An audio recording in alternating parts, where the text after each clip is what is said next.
کائنات کا یہ تھی، ہے یہ کونین کا شہنشاہ، ہے یہ ایسے مقام و مرتبہ کا حامل کہ کوئی مقام ان کے مقام تک نہ پہنچے، کوئی مرتبہ ان کے مرتبے تک نہ پہنچے، کوئی عظمت ان کی عظمت تک نہ پہنچے، کوئی وقار ان کے وقار کو نہ پہنچے، کوئی تکریم ان کی تکریم کو نہ پہنچے، کوئی حرمت ان کی حرمت تک نہ پہنچے، کوئی عزت، کوئی وجاہت و سطوت ان کی وجاہت و سطوت تک نہ پہنچے، مگر سیرت مطہرہ کیا ہے؟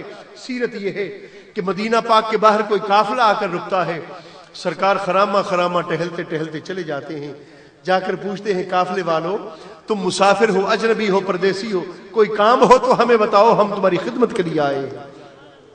قافلہ آ کر رکا، قافلہ آ کر رکا، اور ہے وہ کافروں کا قافلہ۔ سرکار گئے ہیں اور جا کر پوچھا بھی کوئی کام ہو تو ہمیں بتاؤ، کہا نہیں جی آپ کی مہربانی، آپ تشریف لائے، ہمیں کوئی کام نہیں۔ سرکار نے فرمایا تم اجنبی ہو، مسافر ہو، تھکے ہوئے ہو، یہ تمہارے ساتھ مال مویشی ڈنگر بھی ہیں اور بھی اموال ہیں تجارت کے، رات کو اگر تم مناسب سمجھو تم آرام سے سو جانا، ہم آ کر تمہارے مال کا پہرا دے جائیں۔ کہا نہیں جی آپ کی میری بڑی مہربانی، کرم نوازی آپ نے فرمائی، تشریف لائے، ہمیں کوئی کام نہیں۔ سرکار جب واپس مڑنے لگے تو عزیزو ان کے جو مال تھا، جو تجارت کا جس کو وہ بیچنے کو آئے تھے، ان میں ایک سرخ رنگ کا قیمتی اونٹ حضور کو پسند آ گیا۔ نگاہ کرم پڑی، سرکار کو اونٹ پسند آ گیا۔ ارے تھا تو وہ اونٹ حقیر جانور بظاہر، لیکن کیسا خوش قسمت ہے جس کو نگاہ مصطفیٰ نے منتخب کر لیا ہے، جسے جلوہ یار ایسا بھا گیا، اونٹ محبوب کو تک رہا ہے اور محبوب اونٹ کو دیکھ رہے ہیں۔ آنکھوں آنکھوں میں اشارے ہو گئے، ہم تمہارے تم ہمارے ہو گئے۔ سرکار نے فرمایا بھئی یہ اونٹ بھی بیچنا ہے، یہ برائے فروخت ہے؟ جی حضور بیچنا ہے۔ ایک جوان آگے آیا، ایک جوان آگے آیا، جی بیچنا ہے۔ بھئی اس کی قیمت کیا ہے؟ کہا جی 4 من تازہ پکی ہوئی کھجوریں اس کی قیمت ہے۔ سرکار نے فرمایا قیمت مجھے منظور ہے، لیکن میں اونٹ لے جاتا ہوں، اس گھڑی میں کھجوریں ساتھ تو لے کر نہیں آیا، لیکن وعدہ کرتا ہوں کل صبح تمہارے پاس 4 من کھجوریں آ جائیں گے۔ لے جاؤں؟ جی لے جائیں۔ اب دوستو سرکار نے اس اونٹ کی مہار پکڑی، مہار تھامی۔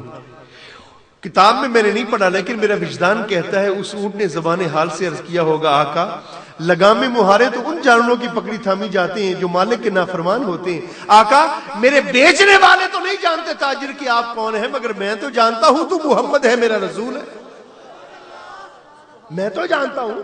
ارسلت الی الخلق کافہ، سرکار فرماتے ہیں میں ہر شے کا رسول ہوں، کائنات کا کوئی ایک ذرہ بھی ایسے نہیں جو نبوت اور رسالت مصطفیٰ سے علیحدہ ہو یا باہر ہو۔ آقا میں تو جانتا ہوں آپ میرے رسول ہیں، یہ تو آپ نے کرم فرمایا کہ میری لگام کو، میری مہار کو ہاتھ تھام لگا دیا۔ کتھے مہر علی، کتھے تیری ثنا، گستاخ اکھیاں کتھے جا لڑیاں۔ آقا کہاں میں حقیر اونٹ اور کہاں تاجدار عرب و عجم محمد کا ہاتھ۔ آقا آپ نے میری عزت بڑھا دی، آپ نے میری آبرو بڑھا دی، آپ نے میرا وقار بڑھا دیا، جب تک بکے نہ تھے کوئی پوچھتا نہ تھا، تو نے خرید کر مجھے انمول کر دیا۔ تھا تو اونٹ، لیکن جب سرکار کی نظر کرم میں پسند آیا تو ایسا پسند آیا کہ قیامت تک اس اونٹ کے نام کے خطبے حضور کی امت کے خطبہ منبر مصطفیٰ پر پڑھتے رہیں گے۔ اونٹ کی مہار تھامی اور سرکار لے چلے کہاں؟ مدینۃ الرسول، مدینۃ الرسول۔ اب اونٹ کے ناک میں حضور کی زلفوں کی خوشبو آ رہی ہے، مہار تھامی ہوئی ہے میرے مصطفیٰ نے، آنکھوں سے حضور کا جلوہ کرتا جا رہا ہے، کانوں میں حضور کی گفتگو آ رہی ہے، اور جا کہاں رہا ہے؟ مدینہ پاک۔ جا کہاں رہا ہے؟ مدینۃ الرسول۔ اور لے کر جا کون؟ مالک کون ہے؟ مالک مصطفیٰ ہے صلی اللہ علیہ وسلم۔ مالک میرے مصطفیٰ ہیں، ہر شے کے مالک میرے مصطفیٰ ہیں، ہر شے کے مالک میرے مصطفیٰ ہیں، ہر شے کے مالک میرے مصطفیٰ ہیں۔ کائنات کی کوئی ایک شے ایسی نہیں جو ملکیت مصطفیٰ سے خدا نے باہر کی ہو، نہیں، کائنات میں کسی شے کو اللہ پاک نے تخلیق فرمایا ہے ساری اٹھا کر دامن مصطفیٰ میں ڈال دی ہے. محبوب یہ سب کچھ تیرا ہے. سرکار لے چلے اونٹ مدینہ پائے, وہ تو چلے گئے. پیچھے اس جوان کا بابا آ گیا. اس نے آ کر کہا, اپنا مال سنبھالا, یہ بھی ہے یہ بھی ہے یہ بھی ہے. کہنے لگا وہ ہمارا سرخ رنگ کا جو سب سے قیمتی اونٹ تھا وہ کدھر ہے, وہ کدھر ہے؟ جوان آگے آیا, بابا میں نے اس کا سودا کر دیا ہے, میں نے بیچ دیا ہے. اچھا بیٹے کتنے کا بیچا ہے, کتنے کا بیچا ہے؟ کہا بابا 4 من کھجوریں. بیٹے قیمت بھی ٹھیک مل گئی, لا مجھے دکھا وہ کھجوریں کدھر ہیں.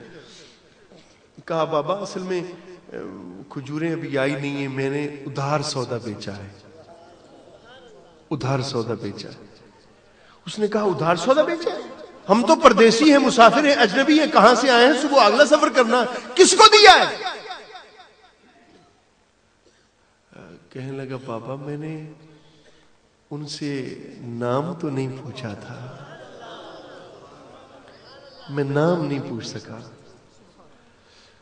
بابے کو تو جلال آیا, اس نے ڈنڈا اٹھایا, لاٹھی اٹھائی, کہا نام نہیں پوچھا رہے, قوم, اس کی قوم کیا تھی؟ کہا بابا میں تو غلطیوں پہ غلطیوں کر گیا, میں تو اس کی قوم بھی نہیں پوچھ سکا, میں تو قبیلہ بھی نہیں پوچھ سکا. بابا پیچھے پیچھے ڈنڈا اٹھا کر, جوان آگے آگے, ارے ناداں, اس کا کوئی مسکن ٹھکانہ پتہ ایڈریس کچھ تو پوچھا ہوگا. بابا میں تو اس کا پتہ بھی نہیں پوچھ سکا.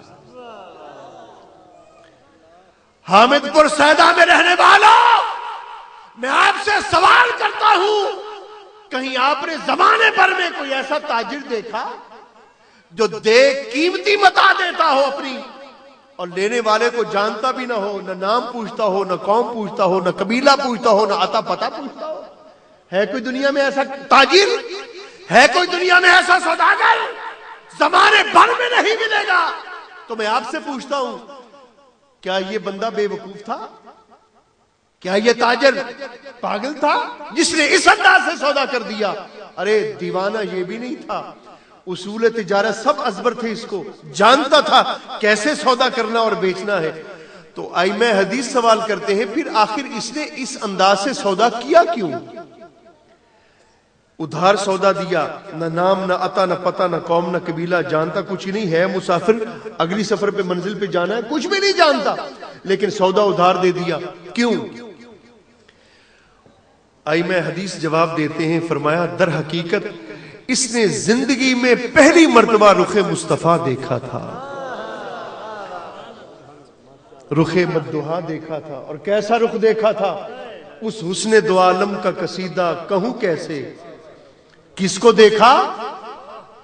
بقول کسے, اس حسن دو عالم کا قصیدہ کہوں کیسے, جو مہر عنایت بھی ہے ماہ کرم بھی. کیا اس کے لیے رقم کروں جس کی ثنا میں سجدے میں ہوں الفاظ بھی سطریں بھی قلم بھی. چہرہ ہے کہ انوار دو عالم کا صحیفہ, آنکھیں ہیں کہ بحر تقدس کی نگی ہیں, ماتھا ہے کہ وحدت کی تجلی کا کوئی ورق, اور عارض ہے کہ والفجر کی آیت کے امی ہیں, عارض ہے کہ والفجر کی آیت کے امی ہیں. باتیں ہیں کہ طوبا کی چٹکتی ہوئی کلیاں, حضور کی باتیں کیسی ہیں؟ باتیں ہیں کہ طوبا کی چٹکتی ہوئی کلیاں, اور لہجہ ہے کہ یزداں کی زبان بول رہی ہے. خورشید, یہ سورج, خورشید تیری راہ میں بھٹکتا ہوا جگنو, مہتاب تیرا ریزہ نقش کفے پا ہے. واللیل تیرے سایہ گیسو کا تراشا, اور والعصر تیری نیم نگاہی کی ادا ہے. اور رنگ سلیمان علیہ السلام کا تخت جس پر وہ محو پرواز ہوتے ہیں فضاؤں میں, اور رنگ سلیمان تیری نالین کا خاکہ, اور اعجاز مسیحا تیری بکھری ہوئی خوشبو, حسن یدے بیضا تیری دہلیز کی خیرات, اور کونین کی سج دھج تیری آرائش گیسو. اگلی بات سنیے.